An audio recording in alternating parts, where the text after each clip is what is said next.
네, 오늘 이렇게 모여주셨는데, 사실 오늘 뭐 감정평가니, 법무니, 세무니 하는 여러 가지 이제 전문적인 영역에 대해서 한 번에 또 설명을 다 드리시려다 보니까 아마 머리도 아프고 이게 무슨 말인가 생소한 용어도 많으실 텐데요. 최대한 좀 천천히 필요한 내용들 설명을 드려보겠습니다. 네, 우리 홍천 같은 경우에는 지금 2019년에 처음 이 양수발전소 후보지로 선정이 되고 좀 오랜 시간이 지났는데 이제 작년 10월에 보상계획 공고가 있었습니다. 이제 보상계획 공고가 났다는 거는 이제 본격적으로 감정평가를 시작을 하겠다는 건데요. 그래서 우리 평가사님도 선정이 되셨고, 그리고 이제 아마 올해 2월부터 정도는 평가가 들어가지 않을까 예상을 하고 있습니다. 아마 이 양수발전소 필요하다는 거 다들 잘 알지만 그래도 여기 모여 계신 분들은 내 삶의 터전을 빼앗기고 싶지 않다는 심정이 아마 더 크실 텐데요. 근데 이제 우리 의지와는 상관없이 이제 사업이 진행이 되고 있고 현 시점에서는 그래도 이 상황에서는 최대한 보상을 많이 받으시는 게 중요한 상황인 것 같습니다. 그래서 오늘 이렇게 이 설명을 통해서 여러분들이 앞으로 받으시게 될 이 보상의 종류와 내용이라든지 보상 통보 받으면 이후의 절차들을 어떻게 진행하면 되는지 이런 절차에 관한 내용들을 좀 자세히 설명드리겠습니다. 먼저 간단하게만 우리 사업지구 사업 개요와 추진 경과를 좀 보겠습니다. 네, 우리 사업은 정식 명칭은 홍천 양수발전소 1, 2호기 건설 사업이고 이 사업이 시행되는 근거 법령은 전원개발촉진법이라는 다소 생소한 법률입니다. 이 한국수력원자력에서 사업을 시행을 하고 있고요. 잘 아시다시피 여기 지도에 보시면 이제 하늘색으로 표시된 구역들이 아마 수몰이 예정되어 있는 지역으로 볼 수 있을 것 같습니다. 풍천리 일대를 기준으로 보면 이 왼쪽 동그라미 부분이 하부댐, 오른쪽 동그라미 부분이 이제 상부댐 자리가 될 것으로 보이고요. 네, 사업의 추진 경과인데 보시면 2017년에 뭐 8차 전력 수급 기본 계획이라고 해서 이제 양수 발전소 설립이 전력 수급을 위해서는 좀 필요한 상황이다라는 논의가 계속 있어 왔고 이제 2019년에 홍천이 양수 발전소 후보지로 선정이 되었습니다. 그리고 23년 9월 27일에 이 예정구역 지정 고시가 있었고요. 그리고 25년 8월 29일에 실시계획 승인이 있었습니다. 이 전원개발촉진법에서는 실시계획 승인이 있게 되면 이것을 사업인정고시가 있는 것으로 의제를 하고 있는데요.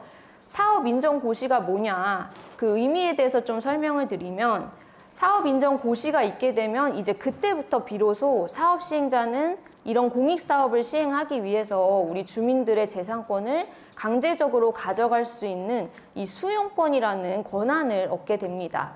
그런 의미에서 굉장히 중요한 시점인 거고 또 우리가 보상받게 되는 예를 들어 토지보상금 같은 경우에도 앞에서 평가사님께서 잘 설명해 주셨지만 이 사업인정 고시가 있었던 해에 1월 1일에 발표가 된 공시지가를 기준으로 평가가 되다 보니까 되게 중요한 기준 시점으로 볼 수가 있습니다. 그리고 또 한 가지 아까 앞에서 23년에 예정구역 지정 고시가 있었다고 말씀을 드렸는데 이 날짜도 좀 주의 깊게 보셔야 하는 게 저희가 사업 시행자한테 한번 문의한 결과 그 이주대책 대상자의 기준 시점을 저 날짜로 볼 것이다 라는 답변을 들어서 이 날짜 역시도 좀 중요하게 기억을 해주셔야 될 것 같습니다. 네, 그러면 여러분들께서 이제 앞으로 보상을 받게 되실 이 보상의 종류와 내용에 대해서 설명을 드릴 텐데 앞서 평가사님께서 굉장히 자세하게 설명을 해주셨어요. 그래서 좀 이제 중복되는 내용이 있을 수도 있고 그런 부분들은 제가 적절하게 생략을 하면서 하겠습니다. 다만 좀 중요한 내용들은 그래도 한 번만 들어서는 이해가 안 될 수도 있기 때문에 좀 다시 설명을 드리도록 하겠습니다. 보상의 종류로는 이 내가 가지고 있는 재산권에 대한 직접적인 보상이 있을 수가 있고 또 간접 보상이 있을 수 있는데요. 직접 보상으로는 토지 보상, 지작물 보상, 영업 보상, 영농 보상이 있습니다. 그리고 간접 보상 같은 경우에는 우리 사업지구에서는 이제 이주 대책 정도가 있겠고요. 먼저 제일 관심이 크실 이 토지 보상에 대해서 좀 설명을 드리겠습니다. 이 수용에 있어서 토지를 보상할 때는 기본적으로 표준지 공시지가라는 것을 기준으로 하게 됩니다. 이 표준지라는 게 뭐냐면 우리 전국에 정말 수많은 땅들이 있는데 이 중에서 뭐 용도 지역이라든지 이용 상황이라든지 지목 같은 게 유사한 토지들 중에 그래도 제일 얘가 대표성이 있다라고 볼 수 있는 토지를 꼽아서 바로 표준지라고 합니다. 전국에 한 60만 필지 정도가 표준지로 선정이 되어 있고 우리 국토부에서는 이제 매년 1월 1일이 되면 이 표준지 공시지가를 발표를 합니다. 내 땅의 가격은 그 표준지 중에서도 비교 표준지 공시지가를 기준으로 하게 되는데 비교 표준지라는 건 뭐냐면 이렇게 표준지가 A, B, C, D 4개가 있다고 할 때 내 땅과 가장 이용 상황이나 지목이 비슷하다고 볼 수 있는 표준지는 여기서는 B라고 할 수 있겠죠. 이렇게 표준지 중에서 내 땅과 비교 대상이 되는 표준지를 꼽아서 바로 비교 표준지라고 합니다. 내 땅의 가격은 이 비교 표준지 공시지가에 시점 수정, 지역 요인, 개별 요인, 그 밖의 요인 같은 수치를 곱해서 최종적으로 가격이 산출이 됩니다. 이 중에서 이제 좀 중요한 요소라고 할 수 있는 것이 바로 개별 요인, 그리고 그 밖의 요인이라는 수치인데요. 개별 요인은 간단하게 설명을 드리면 말하자면 이 비교 표준지의 위치랑 땅 모양, 그리고 내 땅의 위치와 땅 모양을 1대1로 개별적으로 비교를 하는 겁니다. 한 6가지 요소 정도에 대해서 개별적 비교를 하게 되는데 먼저 첫 번째, 가로 조건. 내 땅과 접하고 있는 도로의 상황이 어떤지, 두 번째 접근 조건, 주변 교통망은 어디가 더 좋은지, 세 번째 환경 조건, 주변 환경은 어디가 더 좋은지, 네 번째 획지 조건, 땅 모양은 어느 땅이 더 예쁜지, 다섯 번째 행정 조건, 행정 규제는 어디가 더 심한지, 또 기타 조건까지 해서 이렇게 6가지 항목에 대해서 1대1로 비교 표준지와 내 땅을 비교를 해주게 됩니다. 그리고 그것을 이제 숫자로 수치화를 해서 그 요소를 곱해주는 거고요. 그리고 그 밖의 요인이라는 것은 어떻게 보면 내 땅의 가격이 결정되는 가장 중요한 요인이라고 보시면 됩니다. 반복되는 설명이긴 한데 내 땅의 가격은 표준지 공시지가를 기준으로 합니다. 그런데 공시지가는 많은 분들 말씀해 주신 것처럼 굉장히 낮은 수준으로 책정이 되고 그러다 보니까 우리가 일반적으로 생각하는 어떤 시세라는 것과는 상당히 거리가 있기 때문에 그 시세와 표준지 공시지가 간의 차이를 보정해 줄 필요가 있겠죠. 그것을 보정해 주는 수치가 바로 그 밖의 요인 수치다라고 보시면 됩니다. 그래서 이제 그 밖의 요인 수치가 높으면 높을수록 그래도 내 땅이 좀 더 이 현실 시세에 맞게 보상이 되었구나라고 생각을 할 수가 있고요. 또 단순하게 보자면 뭐 그 밖의 요인 수치가 3이 나왔다라고 하면 내 땅의 가격이 그래도 공시지가 대비 한 3배 정도 더 받았구나 이런 식으로 좀 단순하게 생각을 해볼 수가 있습니다. 어쨌든 간에 이 그 밖의 요인 수치 같은 것들이 좀 잘 나와줘야 내 땅의 가격이 그래도 좀 정당한 보상에 가깝게 될 텐데 이제 막 평가가 시작되는 단계고 우리 주민추천 평가사님께서도 다른 평가사님들과 여러 가지 사항을 협의를 해서 평가를 진행을 하셔야 되기 때문에 이제 우리 주민들이 바라는 수준까지 다 도달하기는 모두를 충족시켜 드리기는 아마 어려울 수도 있습니다.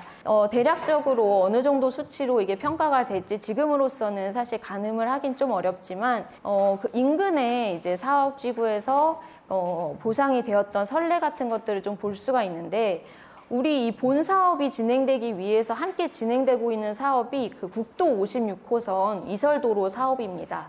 그래서 이 양수발전소가 건립됨으로 인해서 이제 도로가 그쪽으로 지나다닐 수 없게 되니까 그 국도 56호선을 이제 이전을 하는 과정에서 또 이전되는 곳에 땅을 이제 수용을 했겠죠. 그래서 바로 일대에서 보상이 됐고 이제 보상 통보가 된 지 얼마 되지 않았기 때문에 바로 인근 지역이고 해서 어느 정도는 참고가 될 거는 같습니다. 물론 그 수치가 이제 절대적이라고 할 수는 없는 거고요. 여러 가지 사정들이 이제 반영돼야 되겠고 저희가 일단 가지고 있는 데이터를 가지고서 좀 말씀을 드리면 사실 저희도 이제 모든 데이터를 가지고 있는 것이 아니기 때문에 이 수치에 대해서는 좀 참고 수준으로만 생각을 해주시면 좋을 것 같고 이제 비교 표준지가 대지 같은 경우에 평당 한 23만 원 정도 이제 수준인 반면에 이제 편입이 돼서 보상이 된 토지들의 가격은 뭐 40만 원대, 뭐 아주 높게 평가가 되면 50만 원대 정도로 보상이 된 경우도 있습니다. 단순하게 이제 배수로 비교를 해보면 대략 한 2.3배 정도 공시지가보다 더 받았다라고 볼 수가 있는데요. 이 정도 수준으로 좀 참고만 해주시고요. 전 같은 경우에는 지금 표준지 가격이 평당 한 8만 원 정도 수준이고 10만 원대도 있고 아주 높은 경우에는 15만 원 정도의 표준지도 있기는 했습니다. 여기에 비해서 이제 편입된 보상 단가는 22만 원부터 28만 원, 30만 원, 52만 원 정도 수준으로 분포가 되어 있고요. 이걸 이제 비교를 해보면 이제 표준지 대비 전 같은 경우에 한 3-4배 정도 수준으로 나왔다라고 볼 수가 있습니다. 사실 임야 같은 경우에는 표본이 너무 적고 경우가 저희가 데이터가 없기 때문에 이것은 좀 수치상 참고하기는 좀 어려울 수 있겠습니다만 표준지 공시지가 같은 경우에 평당 한 6천 원 정도 그리고 이제 보상 단가는 한 4만 원 정도니까 6.5배 정도 더 받았다라고 볼 수가 있겠습니다. 바로 인근 사업지구의 가격이기는 해서 어느 정도 이제 영향이 있을 수도 있겠다 싶어서 좀 말씀을 드렸고요. 우리 사업지구에서는 이제 어느 정도 수준으로 보상이 될지가 참 중요할 것 같습니다. 그런데 여러분들이 나중에 보상 통보를 받아보시면 받으시는 보상금 내역서에는 내 토지의 가격이 얼마다 그냥 금액만 적혀 있고 구체적으로 어떤 산식을 거쳐서 어떤 그 밖의 요인 수치가 적용이 돼서 땅의 가격이 나왔는지는 좀 자세히 나와 있지가 않습니다. 이런 부분들을 확인하기 위해서는 감정평가서 그리고 개별 요인 산출 근거표 같은 것들을 정보 공개 청구를 해서 받아보셔야 되고요. 이 자료들을 받아보고 그 내용을 분석을 해야지만 내 땅의 어느 부분을 좀 초점을 맞춰서 이것을 증액을 시킬 수 있을 것인가 하는 전략을 구사할 수가 있습니다. 저희가 업무를 위임받아서 진행을 하게 되면 이 정보공개 청구부터 감정평가서 분석까지의 업무 등을 모두 다 진행을 하게 됩니다. 네, 토지 보상에 대한 설명을 드렸고요. 다음은 이제 지작물 보상인데 평가사님께서 이 부분 자세히 설명을 해주셨기 때문에 그냥 원칙적으로 이전비로 보상이 되고 뭐 이전이 곤란한 경우라든지 이런 때에는 취득비로 보상을 한다 정도로만 넘어가겠습니다. 그리고 영업보상 같은 경우에도 사업인정 고실 전부터 뭐 적법한 장소에서 영업을 하셨으면 받으실 수가 있고요. 직전 3개년도 평균 매출을 기준으로 해서 한 4개월치에 대한 휴업기간 보상을 하게 됩니다. 그리고 영농 손실 보상 같은 경우에도 사업 인정 고실부터 전부터 적법하게 농지 1000제곱미터 이상 또 하우스 최소한 330제곱미터 이상 경작을 하고 계셨으면 받으실 수 있고 직전 3개년도 평균 수입을 기준으로 해서 2년치에 대한 보상을 받게 됩니다. 내가 이 수입을 입증할 수 있는 자료가 있다라고 하시면 그 자료를 기준으로 하시면 되고요. 만약에 자료가 없다고 하면은 아까 평가사님 말씀해 주신 것처럼 이제 평당 14,000원 정도 수준의 이 통계 자료를 근거로 하시면 됩니다. 네, 이주 대책에 대해서 말씀을 드리면 이주 대책은 이 공익 사업이 시행됨으로 인해서 여러분들의 이 삶의 근거지가 상실이 되는 거기 때문에 사업 시행자는 이런 부분들을 보전해 주기 위해서 이주 대책을 마련을 해야 합니다. 지금 우리 사업지구에서는 이주자 택지는 따로 지급이 되지는 않고요. 이주 대책으로 뭐 이주 정착금 정도가 지급이 될 것 같은데 평가사님 말씀해 주신 것처럼 최소 1,200에서 한 2,400만 원 정도 수준으로 내가 살고 있는 이 주거용 건축물의 가액을 평가를 해서 지급을 하게 됩니다. 그리고 이제 앞서 말씀드린 것처럼 이 이주 대책 대상자가 되느냐는 그 예정구역 고시가 있었던 2023년 9월을 기준으로 해서 이주대책 대상자가 정해질 것으로 보입니다. 그리고 주거 이전비, 이사비 같은 것들도 받으실 수가 있고요. 많이 질문하시는 게 내가 살고 있는 이 주거용 건축물이 무허가 건물이고 또 내가 신고를 하지 않고 용도 변경을 한 것인데 그러면 내가 이주대책 대상자가 될 수 있는지에 대해서 많이 질문을 하십니다. 원칙적으로는 이제 무허가 건물이라면 이주대책 대상자에서 제외되는 게 맞는데 이 토지보상법 시행령 부칙에서 규정하고 있는 내용에 따라서 89년 1월 24일 이전에 건축이 된 무허가 건축물이라면 이주대책 대상자가 되실 수가 있고요. 이런 부분은 굉장히 중요한 부분이기 때문에 내가 살고 있는 이 건물이 무허가지만 89년 1월 24일 이전에 지어진 것이다 라는 사정이 있다면 꼭 평가사님께도 또 저희에게도 말씀을 해주셔야 그런 부분들을 충분히 반영을 할 수가 있을 것 같고요. 이런 부분은 상당히 소유자가 좀 적극적으로 입증을 해야 하는 부분입니다.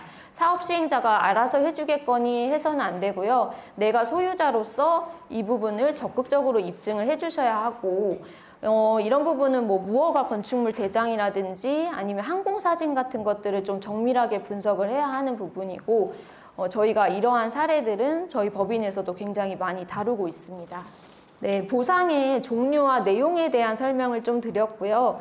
그러면 이제 2월쯤에 평가가 시작이 돼서 올해 뭐 빠르면 상반기에 보상금을 이제 처음으로 통보를 받으실 텐데, 이때 처음으로 통보 받으시고 어떻게 절차를 진행하셔야 하는지 아시는 바도 없으실 거고 굉장히 좀 답답하실 것 같습니다. 오늘 이제 다음 설명을 통해서 여러분들이 보상금을 통보받으신 이후에는 어떻게 대응을 하시면 되는지 그 절차적인 내용을 좀 설명을 드리겠습니다. 네, 이렇게 보시면 좀 이해하시기 쉽게 한 장의 표로 저희가 정리한 건데요. 마치 계단을 올라가는 것처럼 총 4개의 계단으로 되어 있습니다. 이 4번의 단계라는 거는 감정평가가 진행이 되는 각각의 단계다라고 생각을 하시면 편합니다. 이 첫 번째 단계가 협의통보 단계, 지금 이제 2월부터 감정평가해서 처음으로 보상금이 통보가 되는 단계가 바로 협의통보 단계고요. 이때 만약에 통보받으신 보상금이 만족스러우셔서 나는 협의를 하겠다라고 한다면 협의를 하는 것은 우리가 일반적으로 그냥 매매계약을 체결하는 것과 동일한 효과를 발생을 시킵니다. 그래서 이제 매매계약을 체결한 이상 이것을 물을 수가 없고 이후에 어떤 불복 절차들도 진행할 수 없이 협의 보상금을 받고 거기서 단계가 마무리가 되게 됩니다. 그런데 만약에 내가 협의를 하지 않고 불복 절차를 진행하겠다라고 하면 총 3번의 불복 절차를 진행하실 수가 있습니다. 수용재결, 이의재결, 행정소송 이렇게 3번인데요.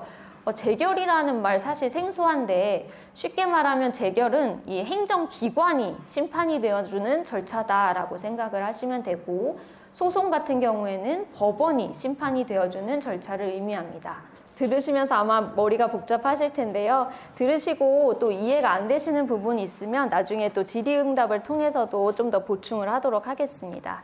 그래서 이제 불복 절차, 만약에 내가 협의를 하지 않고 불복 절차를 진행하겠다고 하면 이제 총 3번의 단계라고 말씀드렸습니다. 수용재결, 이의재결, 행정소송. 이제 많은 분들 쉽게 뭐 1차, 2차, 3차 이렇게 생각을 하시면 되는데 첫 번째 이제 내가 불복을 하는 단계에서 보상금을 받는 경우가 수용재결입니다. 이 수용재결은 다시 이제 보상금이 한 번 더 평가가 되는 겁니다. 협의 평가사님이 협의 통보했던 금액 그 이후에 한 번 더 평가를 하는 건데요. 이때는 어떤 평가사님들이 나와서 평가를 다시 하시냐면 그 행정기관인 지방토지수용위원회라는 기관에서 선정이 된 평가사님 2분께서 다시 한번 평가를 하시게 됩니다. 그래서 그때 다시 평가를 해서 통보되는 금액을 수용 재결 단계에서 받아보실 수가 있는 거고요. 그 다음에 이의재결이라는 2번째 불복 절차 단계에서는 중앙토지수용위원회라는 이 행정기관에서 선정이 된 평가사 2명이 평가를 다시 하고 보상금을 다시 한번 통보를 하게 됩니다. 그리고